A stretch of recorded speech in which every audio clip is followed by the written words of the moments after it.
Welcome to episode 107 of the Half Point Per Podcast. I'm your host, Evan Riggs, joined as always by my co-host, Dalton Willie, and producer, Johnny Pham. Guys, we've got a very fun show today. Prop bets just like last week, and quarterback and wide receiver ranks. And, you know, the tight ends and running backs, we had some differences here and there, Dalton. We had some differences with consensus with each other.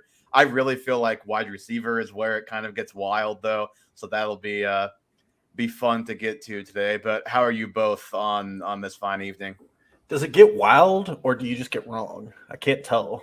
I mean, I think both. Wide receiver is really difficult. Really difficult. It's insane.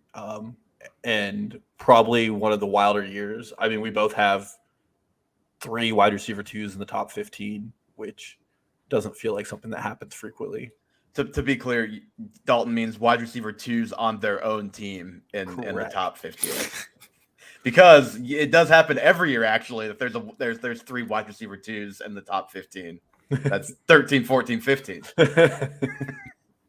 Johnny, how are you tonight? Been watching some Wimbledon today, a little Wimby action. I see Taylor Fritz finally got back on the court and got his win. Hey, I mean, the weather just needs to pick it up. There's like 4 players into round 2. We're already on day 3. Like it's just a nightmare scenario for Wimby right now. But that was a fun match to watch, and get the betting bug in since we desperately need some action. But happy to be here. Let's get to something only slightly more relevant to fantasy football than Wimbledon, and that is Russell Wilson. We're going to start with him, his player prop.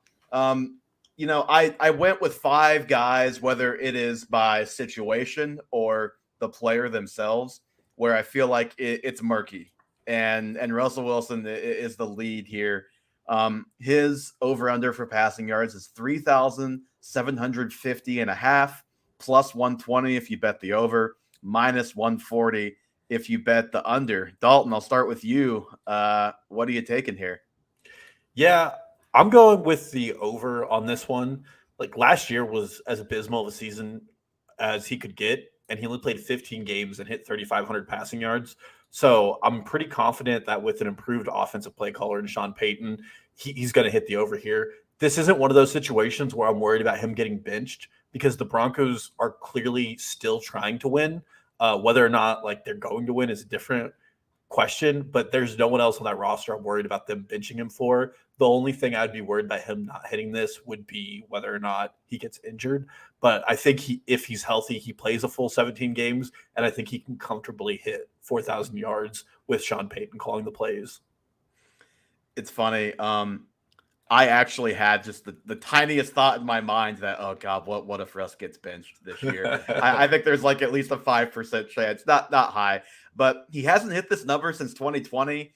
If you take the 2 games post Nathaniel Hackett last year, which again, very small sample size, but relevant because Hackett was that bad. Russ was on pace for about 4,300 yards in that 17-game season. Not saying that's what he's going to have, but I do think he gets the Sean Payton bump here, who has had, outside of 2021, the Saints as a team or Drew Brees as a quarterback, if he didn't get injured, hit the over on that number for like the last decade.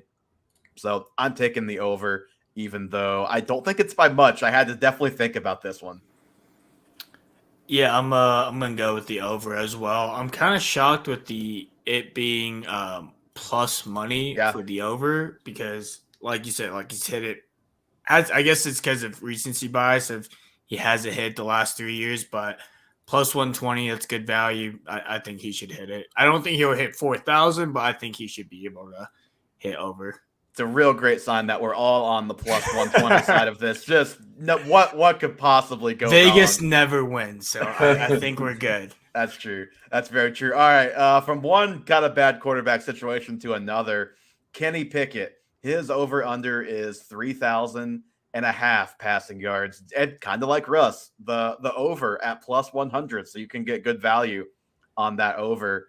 The under minus 120. So obviously Vegas is leaning under, and as am I. I am leaning the under here, even though this is a pretty low number. even on a 17-game pace last year, he was still set to miss this mark by 150 yards. Obviously, he didn't play all 17 last year. It took time for him to start. Matt Canada, still the offensive coordinator. That is my number one issue with this line right now. Like, I think the Steelers can improve. He can have a better year, but I still don't want to bet the over on Matt Canada's quarterback. I just don't want to do it.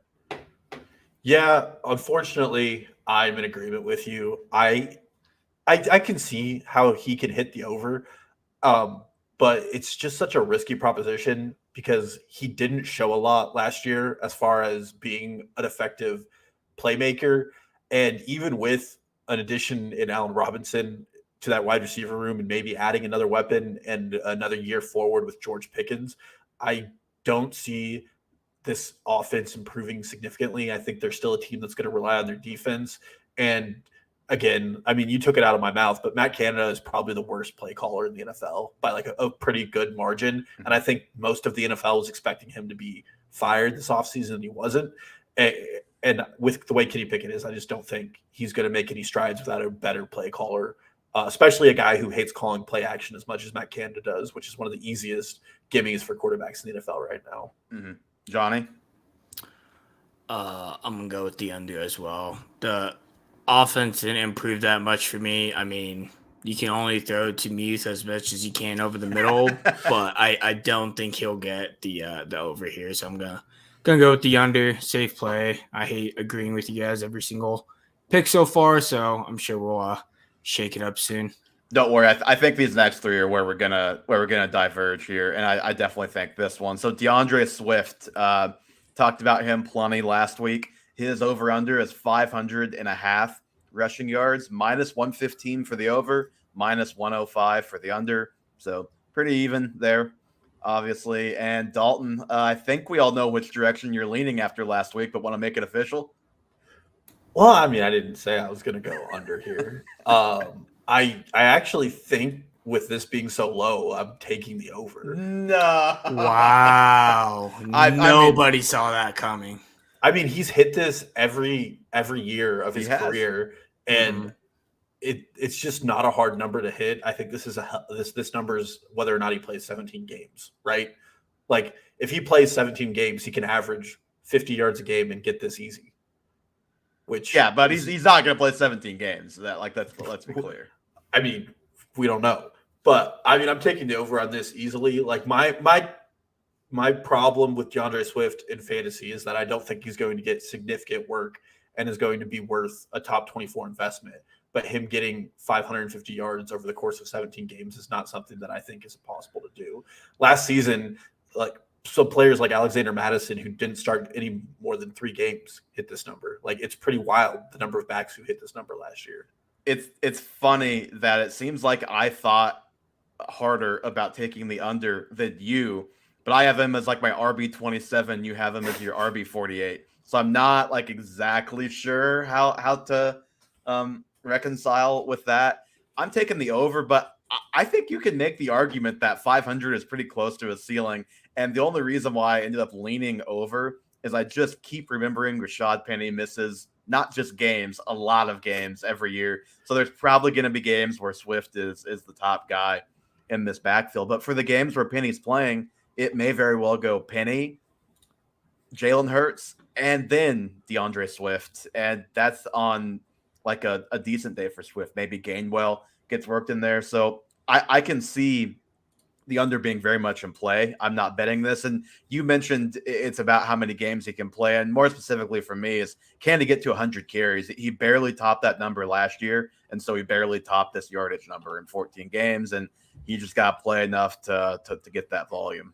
Yeah. And just to be clear, I don't think there's an edge with this, like either way. I wouldn't recommend betting this with real money. There are way better props out there. Like there's no edge because not that it's going to happen, but like right now there's a chance DeAndre Swift gets cut. Like we talked about it last week, but it was a 7th round pick he was traded for. They have more than enough running backs on their team. Like somebody's getting cut by the start of the season. Not saying it's going to be Swift, but at the very least, I'd wait for that. And then it also just gives you more information to work with this line. To be clear, if he gets cut and doesn't play, I guess if he gets cut, will it like void the bet because I think it's like he has to play a snap for the Eagles for it to count. See I that don't know if these props are team based or player based. Because he could play player based. Then he could play snaps somewhere else. I don't know. I don't know. Find out. I don't think he's gonna be cut. I'm not in that camp. Johnny, what are you taking here? I'm gonna go with the over. I'm not on the camp of Swift being cut. I don't like people losing their jobs, unlike somebody in the room here. But yeah, I think he'll hit the over here. How many jobs did Swift cut by being a second-round pick last year and sucking? Man, Dalton was probably just best day of his life was when ESPN made their cuts last Friday. He was just loving that, wasn't he? He's like, give me more. All right. I really thought that's where we were going to differ. Fourth one here. Michael Pittman over under 825.5 receiving yards plus 105 for the over, minus 125 for the under. And I really, really hate to do this. Like I wanted to be on the over so bad. We're just in agreement this week. This is 2 weeks in a row now. He's a really, really good player. You just wonder how ready Anthony Richardson is going to be as a passer in his rookie year. His number, for some added context, is 2600, excuse me. That over-under, so very low. I would guess one of the lowest, if not the lowest, among starting quarterbacks, besides Jimmy Garoppolo, who may not have a number posted right now for medical reasons. He's hit this number back-to-back years, Pittman has, with very bad quarterback play, so he could definitely do it, but I think he's going to be hovering close enough around this that I'm just going to probably side on if he plays 14 games, he's not hitting that over. Yeah, and I'm in agreement with you. I'm very high on Anthony Richardson, but that's not because of his passing. I think he's going to be a good passer coming into the NFL. But I don't necessarily know if Michael Pittman's the best fit on this team for him. Again, I agree with you. He's an amazing player, but I think Alec Pierce is going to be the deep ball choice for Anthony Richardson. And it seems like Josh Downs is being brought in very likely to run their short routes. And if there was anywhere that the tape showed Richardson struggled as a passer, it was short and intermediate routes, which is where I think Pittman has shined. And then I think that the Colts as a whole are just going to probably embrace a more run-heavy philosophy, and there's just going to have to be a major efficiency from Michael Pittman on whatever his target volume is to hit that number. And he's not a huge yak guy, which is where you would want him to hit this yards at that point. So I'm with you. I'm hitting the under on this one. Johnny? Wow. You guys don't believe in Jim Bob Cooter. I'm going with the over here. I like it. Like you said, the last 2 years just atrocious of quarterbacks. Yep. And I don't know how Dalton's high on Anthony Richardson, but then low on Pittman. Don't know. It does make sense, but I'm gonna hit the over here. All right, last one. A similar deal where you have to either bet on the talent winning or the situation winning. You know, these are the ones that always bait me. These low touchdown totals. We've done some of these last couple of years. I think we hit with Garrett Wilson last year. Chase Claypool famously, I think, scored 2 touchdowns. We need him to score like 4 last year. So a gamble here with Drake London. His over-under for receiving touchdowns is 4.5 plus 100 on the over. So little juice on that under at minus 120. Put this one on here because it, you know, for a guy that Dalton and I both have in the top 30 of our receiver ranks, this is an incredibly low number. Dalton, what do you say with this over under here? I'm unfortunately taking the under, and wow, the stats validate me here. First of all, 4 touchdowns would have been 25% of Atlanta's passing touchdowns last season. And that's what he had. He had 4 touchdowns. Yes, he did. And he would need 5 this year. That's number one. Number two, the rush rate for Arthur Smith offenses over the last 3 years in the red zone is 82%. Like, he just wants to run the ball in the red zone. They added Bijan Robinson. Yeah, I think they added some guy they might want to give it to. And he hit 4 touchdowns without Kyle Pitts. I know Kyle Pitts does not have a touchdown on American soil. I do anticipate that to change in year 3 of his NFL career. But it's just there's just not a situation where I think the pass rate increases on this team, especially in the red zone. And I'm also not going to buy into Desmond Ridder and or Tyler Heineke as improving that pass rate. So I'm just going to take the under. I don't know about improving that pass rate, but I am going to buy into one or both of those guys if they both play, just improving the passing efficiency of that team. Not because either one of them is great, because Marcus Mariota was just that bad last season. I can't wait to watch him on the quarterback Netflix series coming out next week.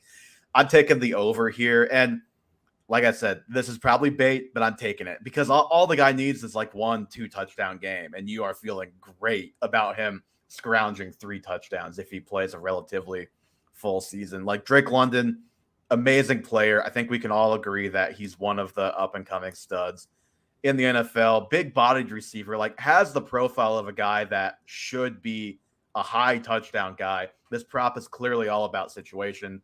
I think we're all in agreement there. I'm just betting on the player having like 2 awesome games that he can top this number and hit it. I agree. I'm on the over as well.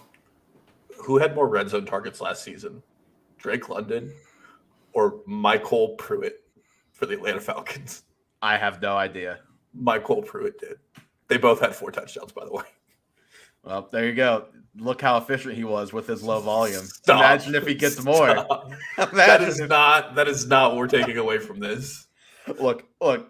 I know we're not blaming this on Drake London, right? Like that's clearly not Drake London's fault. We are blaming this on Arthur Smith, who has a history of just not utilizing his passing weapons effectively. Kyle Pitts being back will presumably take away touchdown opportunities, but also London. Bad quarterbacks. Like I say bad. Matt Ryan wasn't bad, but Matt Ryan was famous for throwing to everybody but Julio in the red zone because the defense was like, please throw it to anybody but Julio. And he was like, all right, fine. And it didn't work more often than it worked. It seemed like, I think that's probably kind of what happened with the Pruitt London thing. It's like, we take away London, you throw it to all of your other terrible players. Well, now they've got more weapons where London should get better looks in the red zone. That's the hope, at least. And the hope is that he's efficient with those. All right, let's move on to quarterback and receiver rankings. Dalton, any preference on which one we start with? I'm good either way. We could start with quarterback. It probably runs through quicker than it does with wide receiver. All right. So with quarterback, I guess first of all, any big takeaways after you went through your quarterback rankings? Last year it was really tough after the top 6 or 8 guys to find good, consistent, low-end quarterback one play, good, consistent streamers to start this season. Like, are you feeling similarly about the quarterback situation, quarterback landscape, or do you feel like there's a little bit more depth this time around? I really think top 5, and then I'm probably streaming quarterbacks after that, looking at my rankings. There's just a lot of like really interesting streaming options. For instance, I have Russell Wilson at quarterback 17, and there is a world where Russell Wilson returns to his former self. Matthew Stafford is another one. Like, he wasn't throwing last year in the summer at all, and we wrote that off, but I really think his injury impacted him. And if Matthew Stafford returns close to what he was in their Super Bowl season, you have a top 12 quarterback that you're getting really free. Kyler Murray, after the first 8 to 9 weeks, is going to be there. Aaron Rodgers improved offensively, better play calling, better weapons, and he's dropped in ADP between this year and last. Well, I don't know about better play calling because isn't Hackett there? Isn't Hackett presumably going to be calling the plays? He was, if Hackett. Yeah, but that was LaFleur calling the plays in Green Bay. So downgrade in play calling, upgrade in weapons just because he has Garrett Wilson and presumably Breece Hall and maybe Dalvin Cook if he goes there. Alan Lazard is moving over, and so he no longer is like the 1B. He's the clear 2. So yeah, definite upgrade situation. Yeah, I would agree. So I mean, I think like in my rankings, top 5, there's a pretty obvious tier drop off, and between Herbert, Lawrence, and Tua, and even Fields, like none of those guys I really have interest in taking early on in drafts. I'd rather just stream at that point and stock up at other positions. don't worry, anybody who is watching on the YouTube or comes back to this later and watches on the YouTube and is looking at the ranks I have on the screen right now. We will talk about the Justin Fields rank that Dalton has, just not today. That'll be saved for a later debate show. I think I'm gonna clean house on a board better too with Fields this season. Yeah, like for me, once I get past that top 9, which for me Dak is my 9th, I start to feel pretty iffy. That starts with Deshaun Watson at 10, who we'll get to in a minute. And I think you mentioned Aaron Rodgers, like Kirk Cousins is just always there. You have Anthony Richardson, you have the lower ranked veterans like Russ and Stafford that you mentioned. I think my main takeaway is once I get past that top 8 or 9 guys, I don't really want to be the first guy to take somebody in that next group or even the first couple. I'd rather wait and just grab, Kirk Cousins and Anthony Richardson or Kirk Cousins and Matthew Stafford, like a safe guy and a high upside guy. Or if you have a 1 QB, you don't want to take more than one quarterback, just take a safe streamer like a Kirk Cousins, or like if you're in a big league waiting a long time, like Jared Goff is a guy who I think will be hovering around that top 15 type of range. So yeah, I don't want to be early on taking those low end quarterback 1 high end streamer options because I think it's just a big blob of guys this year. Yeah, and there are guys off this list who like could end up top 15. Like Mac Jones' rookie season was top 15. Mm-hmm. You have Brock Purdy, who had some like really stellar performances because of his weapons last season. So I think the stream is back and alive. I think last season quarterback play kind of dropped off, and it did leave a lot of people in a wasteland for a while. I think it's alive and well again. I just wouldn't overreach on a pocket passer unless their name is like Patrick Mahomes or Joe Burrow. Yeah. I like Trevor Lawrence. I think Lawrence will have a good year with Ridley in the fold if things work out there too. So I'd add him to that group, but am also fine if people feel a little more iffy about him. To be sure, and I guess where we should start, Dalton, is we are on opposite sides of the Josh Allen thing as usual. A couple years ago, it was very famously you pro Josh Allen, me anti Josh Allen. I don't know if I even say I'm pro Josh Allen. I'm just with the public on Josh Allen at quarterback 2. And you have him down at quarterback 5, which is what you're saying, like the last guy you feel great about. So he's like the bottom of your tier 1 or tier 1B or whatever. But what is it about Josh Allen that has you concerned heading into this season? I have like several confounding factors with this Bills offense that we started to touch on last year. And I think as the season went on, became more obvious that they needed cleared up. The first, the transition from Brian Dabble to the new offensive coordinator in Ken Dorsey, I don't think it's been successful. Josh Allen's turnover rate went up. His turnover rate worthy plays by PFF went up. And if you watched all the way into like the Skylar Thompson playoff game against the Dolphins, that offense was like pretty stagnant throughout the end of the season. They were lacking creativity, maybe partially because of play calling, maybe partially because it was Diggs and then nobody else you could really trust. Yes. And when you look at these top 5, like these guys are the cream of the crop when it comes to NFL talent. And I think everybody on that list, I trust their offensive situation, whether it be for weapons or for play calling more. And so Josh Allen just took the last. I really think they're going to continue to emphasize that he decreases his run rate during the season. And it seemed like some of their picks in the draft were leaning towards that direction. I think the addition of Damian Harris and even Latavius Murray was to give him less of the short yardage work. I think the addition of Dalton Kincaid is going to be more 12 personnel, where Dawson Knox might be more in line to block for them. And when you combine those factors, I think it decreases the number of times he runs. I still think Josh Allen's an incredible player, but I think Ken Dorsey is not the best play caller. They're not doing a good job at reining in Josh Allen's like incredibly turnover worthy, like just throwing the ball up for whoever he can. And for those reasons, I am higher on Burrow, Jackson, and Hurts, and obviously Mahomes than I am for him.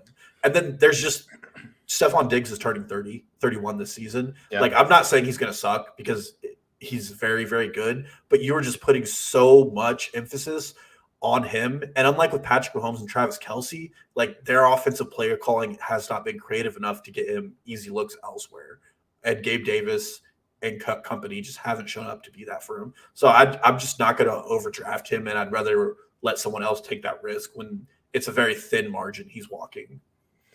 Yeah, so, obviously the Dorsey thing wasn't super smooth last season. I'm hoping that year 2 we see better results from a play calling perspective. I like adding Kincaid to this mix. We've talked about that plenty. I'm sure we'll continue to talk about that plenty. I like Khalil Shakir becoming a bigger factor in this offense, and just being able to add more variety with hopefully more weapons. And, I kind of think the way I think about the idea of, well, they want Josh Allen to run the ball less. They're doing this and this. It's kind of the same thing to me as they're adding this pass catching running back, whether it's James Cook or Naheem Hines or, whoever. It's like, I'll kind of believe that when I see it. And I think it's very close at the top with all of those guys. I'm just going to ride with the guy that's been QB1, QB2, and QB2 the last 3 years. Not in order there, but those are his finishes the last 3 years. So I'll just ride that consistency. But those top 5 guys are also good, that it's not like crazy to have them in any order. But just thought it was worth mentioning because you've been like the number one Josh Allen fan the last couple of years. Yeah, I still love him, but I just have more questions about that team. And like, especially this early in the season, like there's a non-zero chance Stephon Diggs gets weird or just holds out or something. Mm-hmm. Not saying it's going to happen. But if that were to happen, like Josh Allen's, I think his production dips pretty significantly. Yeah, that would be a problem for sure. Okay. Tua Tagovailoa. I was surprised to see you have him up at QB8. I'm down at QB14 with Tua. His ADP is QB11, so we split the difference there with our ranks and with ADP. And I guess I'm lower on Tua than Market and than you for 2 reasons. I think number one, which is the obvious one, is I'm just nervous about the concussions, the injury, just all of that just scares me. Like, obviously anybody can get hurt, but we know Tua had 2 very notable concussions last year. One where he was down in a very scary way. The second one where he, for whatever reason, played the rest of the game, but then was in concussion protocol from Christmas Eve until February 1st, which is not normal. Like that's a long time to be in concussion protocol, at least just in my experience of paying attention to the fantasy relevant guys that are in and out of that. I do also wonder just a little bit what this Dolphins offense will be in year 2. Like, not saying they won't be great. I have Tyreek Hill like wide receiver 5, Waddle also in my top 12. So I'm obviously in on the offense, in on the team, but I just wonder if they're going to be quite as good as they were last year, and specifically with Tua. I looked at weeks 12 through 15. Those were his last 4 healthy games. He was the quarterback 13 in that stretch. Pretty solid, almost 16 points a game. But he was held under 200 passing yards twice. That was San Francisco and the Chargers. He also played Buffalo and Green Bay in that stretch. And that was after a stretch of Detroit, Chicago, Cleveland, and Houston. So that was really bad defenses to pretty solid defenses. I'm just curious what their counter is going to be. And so I guess I'm kind of dinging them for the way they ended the last season before he got hurt. He was the QB 11 in points per game last year. And I'm just taking that, adding a little injury concern, and that is making me want to avoid Tua at cost right now. Yeah. And I know you know this, but just so anybody listening knows this, like my rankings are where I think the player will finish. That doesn't mean you should draft them there. Mm-hmm. Like obviously you should still I would take Tua a round ahead of ADP. I'm not going to take him 4 rounds ahead, which is where QB8 is probably going right now. But that's part of the baked in injury concern for me. I think his ADP is reflecting that. And I like the idea that this offensive line now has 2 years together. I think continuity for offensive lines improves them. I think we saw a bit of what he can do before his concussion against Cincinnati game. Like that Baltimore game, there were just so many open looks for Waddle and Tyreek Hill, and we're giving McDaniels a full offseason to kind of scheme around those guys. And I'm just buying into the talent and the offensive environment because I think this is like out of all the pocket passers, and I don't think Trevor Lawrence is a pocket passer for what it's worth. He probably has the highest ceiling because his weapons are so incredible. Like Kirk Cousins is going to be a ho-hum like 10 or 11, but every week you could get a QB1 performance from a pocket passer because he has Tyreek Hill and Jalen Waddle who can take a 30-yard, slant route to the house. Yeah, I mean, they could take a 1 yard bubble screen to the house from anywhere. Like those guys are electric and can obviously prop him up. So yeah, it's a very fine line between QB8 and 14 and 11 in the middle, really. So like there again, not that big a difference, but yeah, I'm just a little bit lower on Tua than consensus. Last guy I wanted to talk about, and then we can move on to receiver ranks. And again, we'll talk about Justin Fields later on. We'll talk about Daniel Jones, who Dalton has down lower than me right now. Anthony Richardson more in detail. Some of those guys later on. But where we should finish is Deshaun Watson, who we both, I believe. Yep, I have QB 10. You have QB 11. So we are both telling people you should draft Deshaun Watson as a starter for your team because we have him ranked inside the top 12. That's also what ADP is telling us too, Dalton. On a scale of 1 to 10, how comfortable do you feel about the idea of Deshaun Watson as your week 1 starter on your fantasy football team? And I think you probably agree with me on this, but this ranking was almost just respect for 2 years ago when he was good, or 3 years ago when he was a quality player in the NFL. And like a lot of people were debating between him and Mahomes 1 and 2. Because what we saw on the field last season was pretty terrible. And I've looked at a lot of the write-ups about what the situation was. A lot of those were bad weather games, but he plays in Cleveland. Dalton is just all over the Cleveland. Well, I mean, weather, he is on it. That is the excuse people are giving Deshaun Watson's performances where he had like sub 200-yard games. It is because they were bad weather games. But he also plays in Cleveland, which is the most notorious lake effect snow stadium in the NFL. And like, it's not like Cleveland's going to be warmer this year. Like those things aren't going to change. And I don't know, Dalton, global warming is real. Cleveland might be warmer this year. It might be, but not by enough. And like, as we get closer to the season, I'm going to have trouble not dropping Deshaun Watson in my rankings. I don't know if you feel the same, because the offensive environment isn't like super great for a quarterback. It's Amari Cooper, who's getting older by the year, struggles. But I think it's pretty decent, though. You mentioned Cooper, but you have Elijah Moore, who we like, but just hasn't had big production. And then Donovan Peoples-Jones can be your theoretical 3 that you have high hopes for. You're relying on him a little bit less. And, we like Njoku, too. So I don't think it's great, but I think it's fine. Yeah, well, it's okay, but like, is it better than Kirk Cousins or Aaron Rodgers? Like, because that's really what it comes down to. No. And then, like, the product Deshaun Watson put on the field last season was terrible. Like, he was throwing goose eggs up. He was out competed by Jacoby Brissett when Jacoby Brissett played, and he has a terrific offensive line. So I'm very out on Deshaun Watson. This is one of those, I will take him as my QB1 if it's round 10, because there's a lot of hypothetical upside. But that upside can be found later too with guys like I don't see a big difference in the bets we're making with Russell Wilson and Deshaun Watson, other than their ADP. Yeah, the difference is Deshaun is a lot younger. So with Russ, you worry more that he's just lost it and it's never coming back because he's 34. Whereas Deshaun, it's just I don't know. It's like I can't even. Can we just blame it on the time off? Like, is it just that? Like, I don't know, but it's less clear. Like, it's a less clear reasoning as to why he was so bad, as opposed to Russ, where you can say bad coaching, you can say age drop off, you can say whatever. Whereas Deshaun, I just don't know, and maybe that should make him scarier because at least Russ has had a couple of those things improved, not age, but the bad coaching. But I don't know. I think.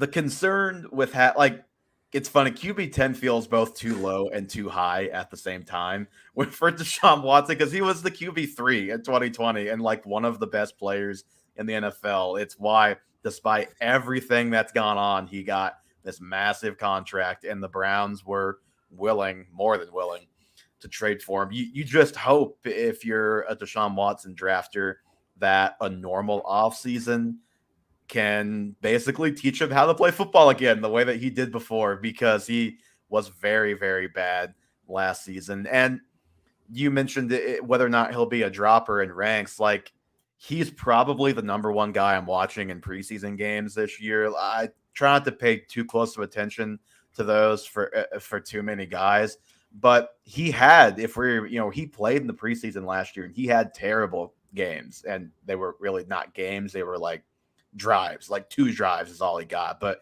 there wasn't one game where he was like 1 of 7 or 0 of 7 and the 2 drives he played in the preseason. His very first drive, he was 0 for 7 preseason. And everybody was like, well, it's preseason, let's not look too into it. Yeah, so I think if anything similar, or just anything negative really at all, happens in the preseason with him, it'll be very easy for me to talk myself into dropping his rank. Or if he looks great in the preseason, I'll probably look at him and look at Dak and think, okay, which one of these guys has more upside if everything hits, and maybe make that adjustment. So yeah, it's tough. He's definitely going to be one of the more intriguing storylines. If I had to give a confidence level right now, scale of 1 to 10, I'm giving it a 4. But this is where you have to draft him if you're drafting Deshaun Watson. I will say, like, my advice I would have for anybody thinking about drafting Deshaun Watson is, if you're the type of fantasy owner that has a hard time letting go, but what I mean by letting go is, if a big name guy disappoints you, for a couple of weeks, if you're outside of like the elite guys, right? But like, if a big name guy puts up a couple of disappointing games, if you in the past have been hesitant to bench that player, this probably is not the guy you want to draft. Like, I think you have to be able to have a quick trigger to move on from Deshaun Watson if you draft him. Yeah, and I went and looked, and I've only drafted him in 2 of my 28 best ball drafts so far. And both those drafts, I went 3 quarterback, which I generally don't do. And that's a sign of how I feel about whether or not he'll be like, the rest of Cleveland is good enough that I'm not going to be totally unsurprised if, like, we're in week 12 and Deshaun Watson is still the starting quarterback, but is averaging 20 passes a game, and they're just really relying on their defense and Nick Chubb to do the work. Oh, they better not. They better not do that. They better not, because they paid this man a lot of money to have a Baker Mayfield type of workload. But it's just, and like you said, he might just suck now. And the guy got a fully guaranteed contract and has no reason to care to get better. Like, these aren't arguments that I think you need to use to validate where you're going to be. But if there's anybody in the NFL who has no incentive to care about how he plays, it's Deshaun Watson, because he has all that money is his no matter what. Between the two of us, I think we have combined 29 best ball drafts. So we have that going for us. Nice. All right. A guy, Dalton, that I think would like to draft himself onto a new team, and we're moving on to wide receiver with this, is Davante Adams. He's a very tough guy to rank. He's wide receiver 8 and 10 for us, 8 for me, 10 for you. I think the main question with Adams is, does he have any upward or downward mobility for you, or is this just kind of the Davante Adams placeholder rank because he's Davante Adams and I'm just keeping him there no matter what until draft starts? To start this, there has been some weirdness around whether or not Jimmy Garoppolo is a Raider because of his failed physical, and apparently it was written into his contract. If Jimmy Garoppolo is, I was going to say it's more than weirdness. It's like a restructured contract from what they originally agreed on. His introductory press conference got pushed back because there were things they had to work out.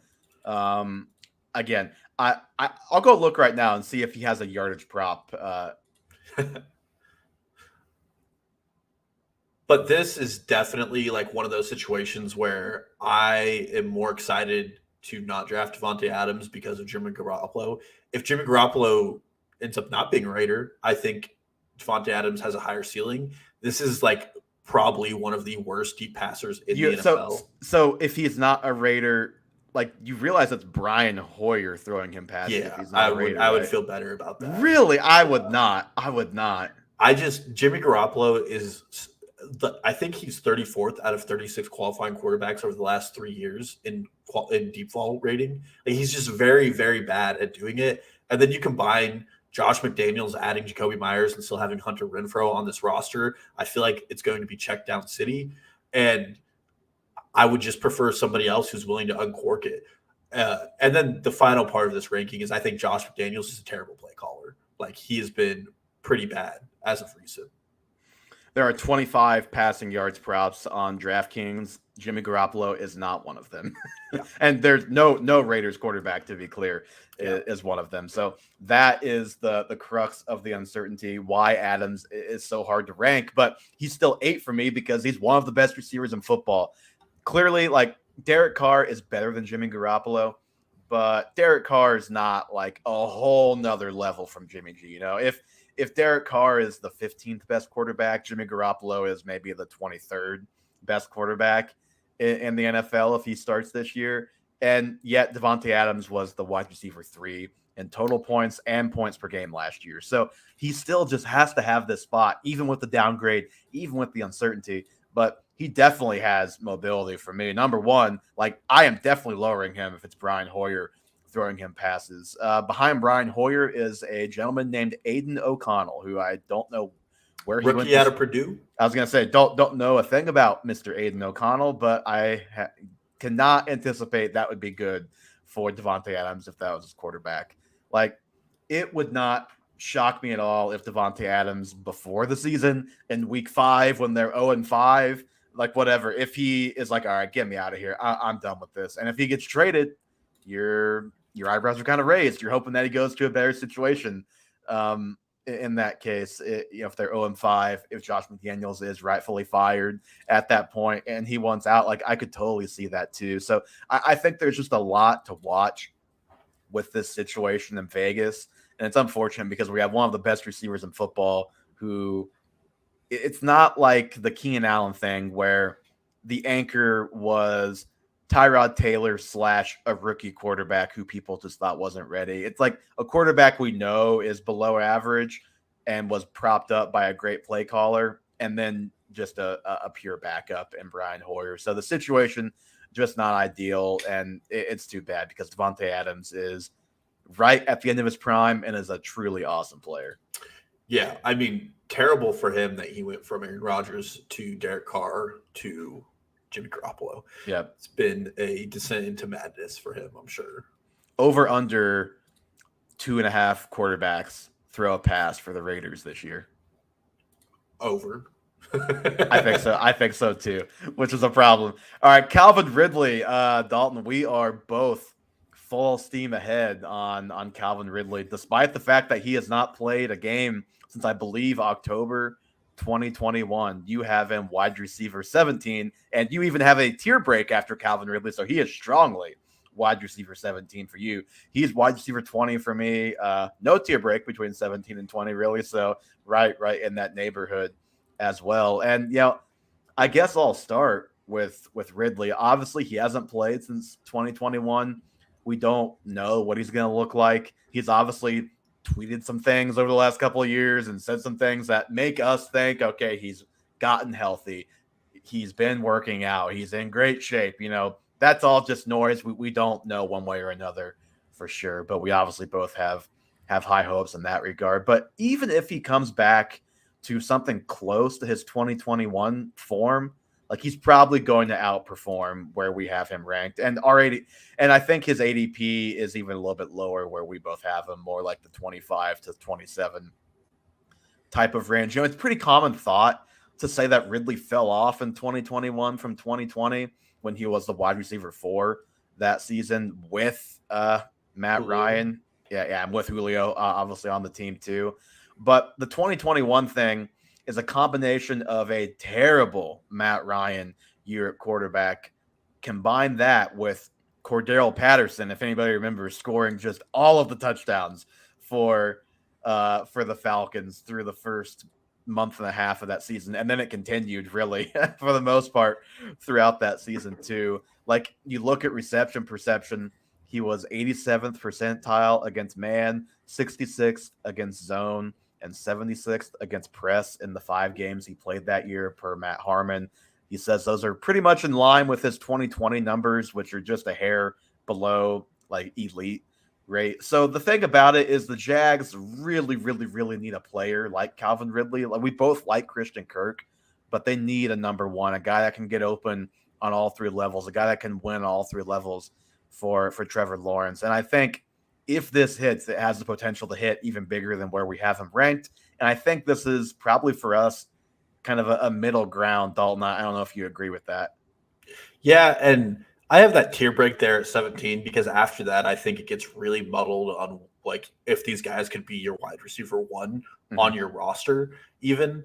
And I think we both expect continued strides forward for Trevor Lawrence. He showed nothing but improvement once getting out of that terrible Urban Meyer offense.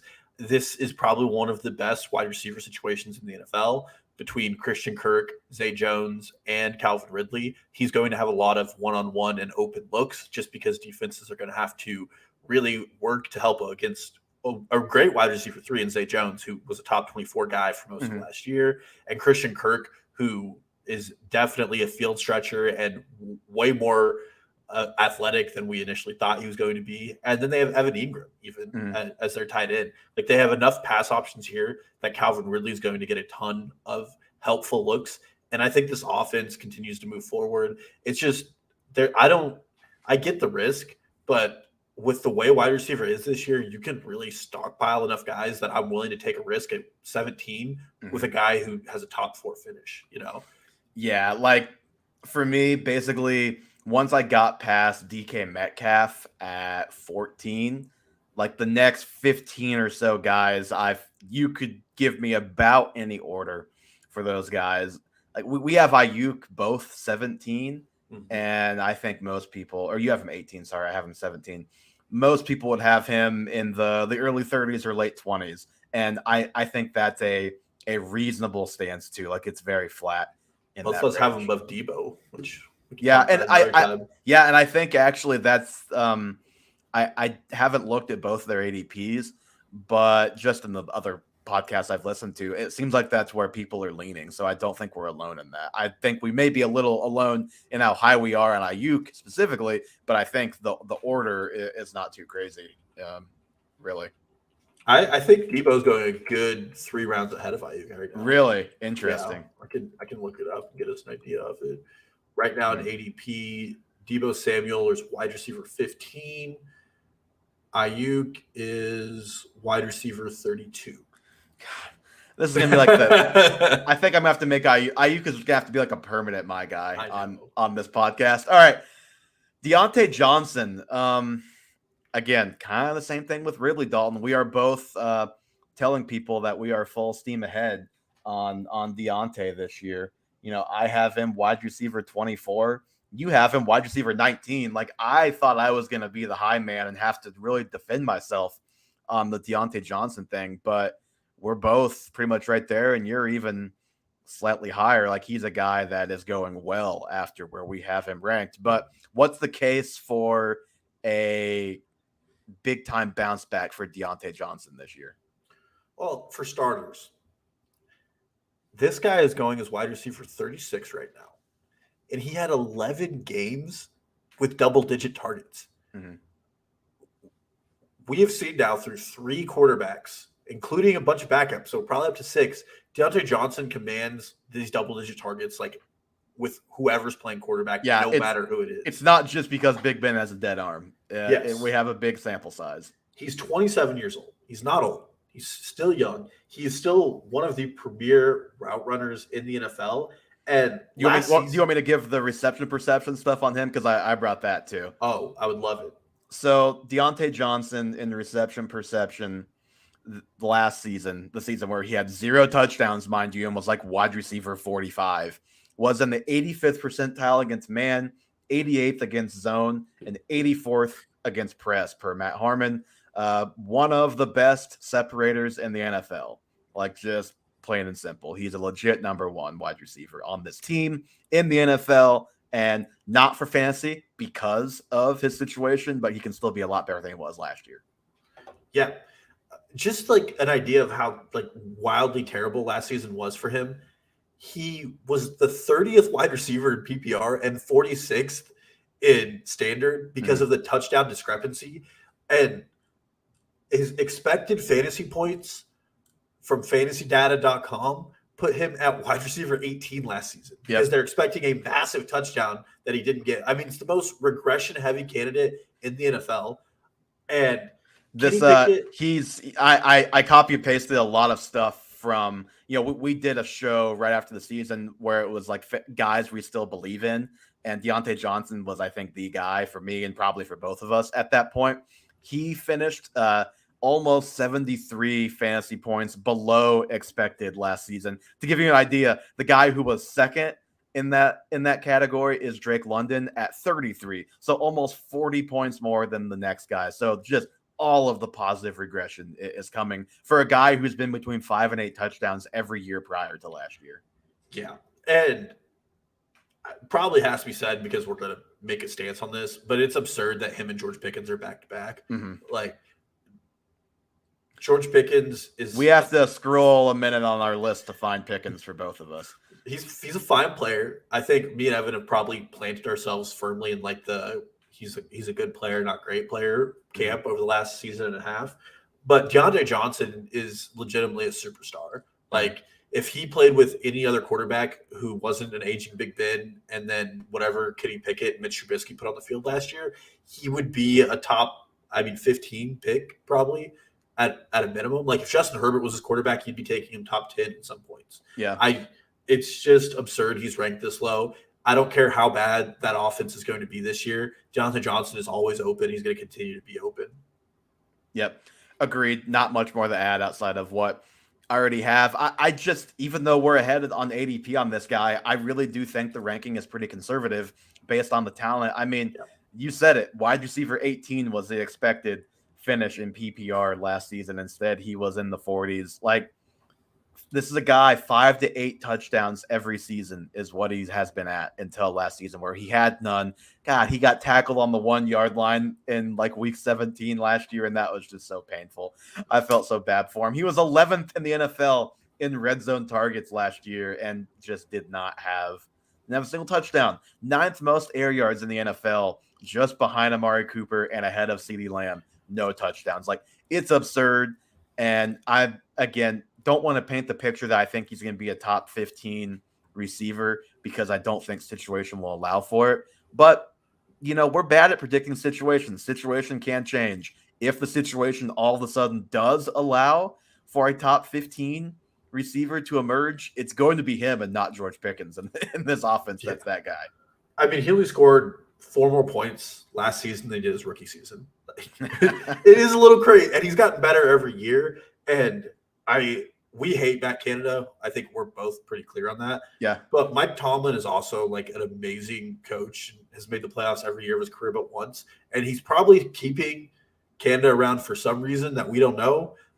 So like there's still the outside chance that we're all wrong this offseason, that Matt Canada is a bad offensive coordinator. And it turns out it was the Big Ben and then the transition to a rookie quarterback that really held them back. I'm not going to bet on it, but last offseason, everybody was ready to lock and load the entire AFC West, and that turned into a pistol shootout instead of a bazooka show. So, yeah, well, it was one team with a machine gun, another with a pistol, and then like some water guns. Like a water gun and a dull knife. What the third and fourth team had with that one. So yeah, I think we're going to be pretty firmly in the Deontay Johnson corner if you haven't figured that one out. And you can see if you're on the YouTube that George Pickens is in the 40s for both of us. So we've definitely planted our flag there. And where I think we're going to have to plant our flag, Dalton, is Kadarius Toney. It's weird because we have him both wide receiver 36. His ADP is like wide receiver 38. So we're right there. We're not that much higher.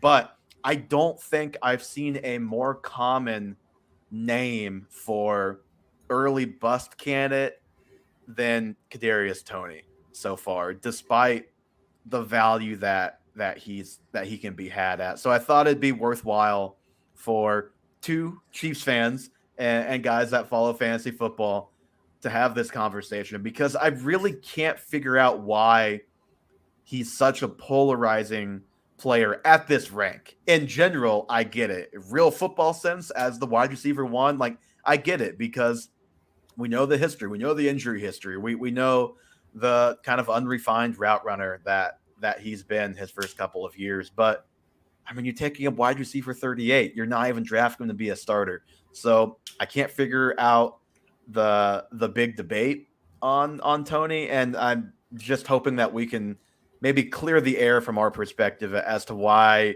we think he's actually probably a pretty good value even where we have him at. And like I think, me personally, I think this ranking is a little bit just out of fear that I don't know if I fully believe he can stay healthy and be the number one. But if he does, he's going to outperform this rank. He's a tough guy to peg here.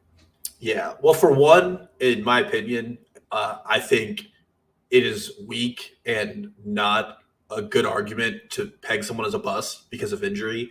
Like, they're just not year to year predictive. No matter how injury prone a player is, it's not a tag that you can say, well, they're a bust because they're going to get injured. Mm-hmm. It's just not a good argument. It's a crappy argument and lazy, and that's the majority of his bust potential. The one thing I will say, the maybe extra layer of concern that Toney would have outside of some others would be that a lot of his stuff has been soft tissue. Like, he did have the ankle in KC mostly last year, but he also dealt with the hamstring, and he dealt with that in New York. So you do worry a little bit more, and it is a little bit more repeatable if it's soft tissue. But in general, I agree with the point, and I agree with that shouldn't be a reason to say he's wide receiver 50 because he could get hurt. Yeah, exactly. I think the starter for this is, I'm going to put aside all the advanced analytics because I think there's a real issue with debating a lot of those because of his route percentages and how frequently he's not on the field. Mm-hmm. They're bullshit artists in the NFL when it comes to front offices, but I think Kansas City's front office, and this is because I'm a fan and we follow them so closely, pretty consistently displays what they're going to do. Like last offseason, a lot of people wanted to make Juju, MVS, or Sky Moore in this offense the wide receiver one to take Tyreek Hill's spot. And Mahomes and Brett Veach and Andy Reid all said we were looking at like a wide receiver by committee approach. And that turned out to be very much so the case. Mm-hmm. This offseason, it's been really, really heavily pushed from the front office that they think Kadarius Toney is a legitimate wide receiver one. Which is scaring me on multiple fronts. But yeah, that has been the talking point. Although there was a little Sky Moore buzz today. Sky Moore buzz. If you listen real closely, which by the way, I have Sky Moore wide receiver 45. I am a believer. He is one of my favorite values right now in drafts.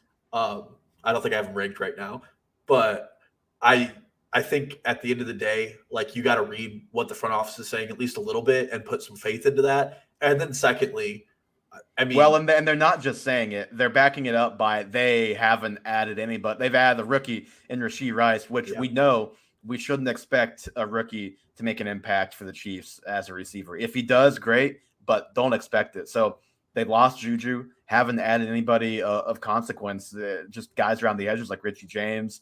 But yeah, as of now, we'll see if Hopkins ends up in KC. But as of now, they have backed up their talk with their lack of action. Yeah. And you can get a guy who, from now jumping into his stats, from when he's on the field, has like one of the best targets per route run in the NFL. In the Super Bowl, where he played 40% of the snaps, like literally changed the tide of the game on a kick return, and then scored a touchdown on a walk-in because in motion, he's a very dangerous man. I mean, those are two factors you're getting. The one game last season he played above 50% of the Chiefs snaps was the Jacksonville Jaguars game, where I think he finished as wide receiver 8 on the season. It's funny. I didn't know that fact, but we were talking about Toney offline, and I mentioned that Jaguars game is the one that always sticks out in my mind as like what makes me optimistic about Toney. It's like, oh yeah, that's the one where he actually played more than half the snaps because he was available. Yeah, and then let's just say he ends up a gadget player, like whatever.